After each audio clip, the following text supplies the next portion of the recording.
Well, hello everybody and welcome to Kat's Tiny Kitchen.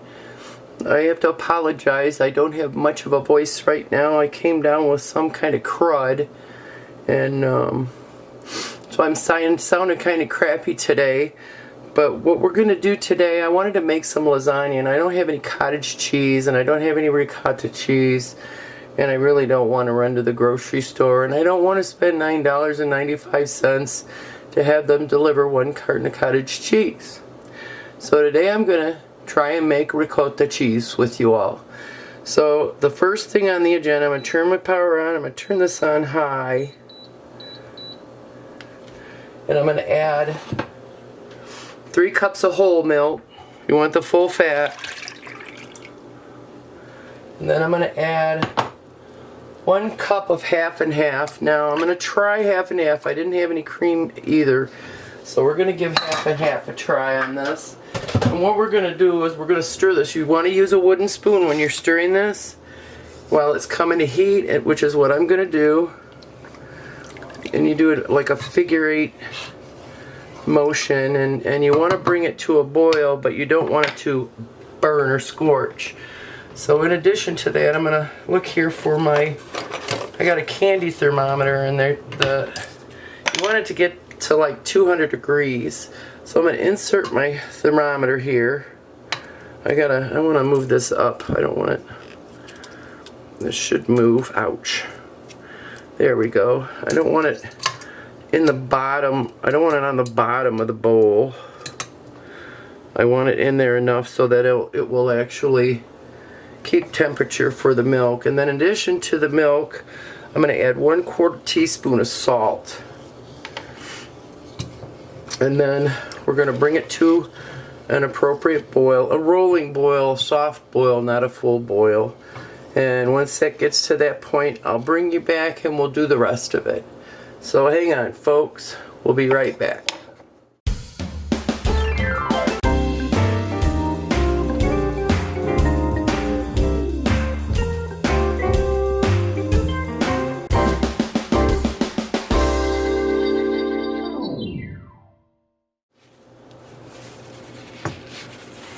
Okay, everybody, we're back. I got to clean the lens off. Focus you in a little bit. There we go.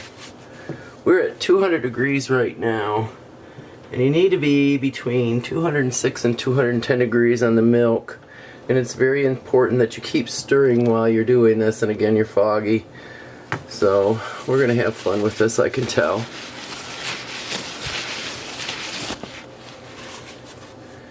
It's gonna just steam you, steam you, steam you, and I can't get you up any higher away from it. We'll be back in a minute. Alright, our milk mixture is now at about 206 degrees, so now the fun part's going to start. So what we're going to do, I hope you can see it in the camera. This is something fun you can do with your kids because this is sort of like a science project. Now I'm going to quit stirring. I'm going to turn my heat off. And I'm going to add 3 tablespoons of lemon juice, and I'm going to give that a quick stir, and I'm not going to stir it again. I'm just going to let it go. And this is when the fun starts. If you can see it, I don't know if you can see it, but it's starting to form little curds in there. And that's what's going to be our ricotta cheese. So I'm going to move this off the heat, and I'll bring it over to another burner so you guys can see it. So hang on just a second. So at this point, I'm going to let this completely cool, and it's going to form the ricotta cheese. And I wish I had a better view of it for you, for the kids, because this is really fun. This is something really fun you can do with your children. It's sort of like a science project to see how a liquid turns into a solid. So right now we're going to let this cool, completely cool, before we take the next step. So I will see you in just a minute. So I've got a deep bowl here and my sieve, and then I bought this, it's called flour sackcloth. It's a little bit better than cheesecloth. when you're draining things, you don't lose a lot of stuff through the cheesecloth. So I'm going to put that in the bowl. And then we're gonna pour in our ricotta, which is cooled quite considerably, into this bowl. And I'm gonna let it drain probably for about 10 or 15 minutes. And then I'm going to squeeze the rest of the way out of the cheese. So we'll be back in a minute, guys. Okay, now we're at the final step, and I moved the camera a little bit for you guys so you could see what I'm doing. I'm gathering up all the sides, and I'm going to squeeze the remaining moisture out of the cheese. Hopefully you can see this. I'm trying to get all this extra cloth out of the way.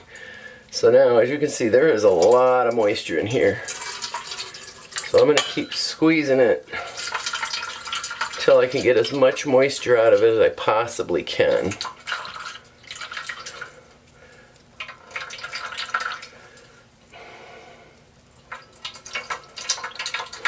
Seems like a lot of work, but it really isn't.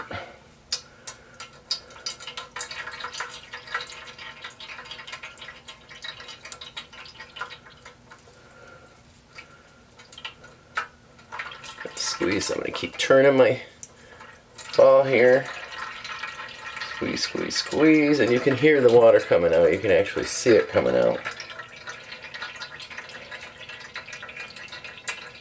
This is the part that takes a little bit of time.